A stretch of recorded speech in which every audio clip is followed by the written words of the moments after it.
Hello! ఈరోజు cook with మీలో మీ అందరికీ నేను ఎంతో ఈజీగా అయిపోయే హెల్తీ బ్రేక్‌ఫాస్ట్ రెసిపీ బీట్రూట్ దోసని ఎలా ప్రిపేర్ చేసుకోవాలో చూపించబోతున్నాననమాట. వీటి కోసం 3 బీట్రూట్‌ని తీసుకొని పీల్ చేసుకొని చిన్న చిన్న ముక్కలుగా కట్ చేసుకొని మనం మెత్తటి పేస్ట్ లాగా చేసుకొని పక్కన పెట్టుకోవాలన్నమాట. ఈ బీట్రూట్ పేస్ట్‌ని మనం మామూలుగా వాడే దోస పిండిలోకి వేసుకొని ఎలాంటి ఉండలు లేకుండా మిక్స్ చేసుకోవాలన్నమాట.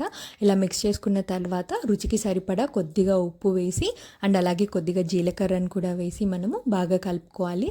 చూడండి దోస పిండి ఎంత పింకిష్గా తయారైపోయిందో. ఇంకా బీట్రూట్ దోశ బ్యాటర్ అనేది రెడీ అయిపోయింది. మనం వీటిని వేడి వేడి దోశ పెనం పైన దోశలు వేసుకొని దోశల్ని ఎంజాయ్ చేయడమే. ఇంకా చాలా అంటే చాలా హెల్తీ రెసిపీ. చిన్నపిల్లలు ఈ దోశల్ని తప్పకుండా ఎంజాయ్ చేస్తారనమాట. మీరు కూడా ఈ రెసిపీని తప్పకుండా ట్రై చేయండి. టేస్ట్ ఎలా ఉంది అనేది నాకు కామెంట్స్ రూపంలో తెలియజేయండి.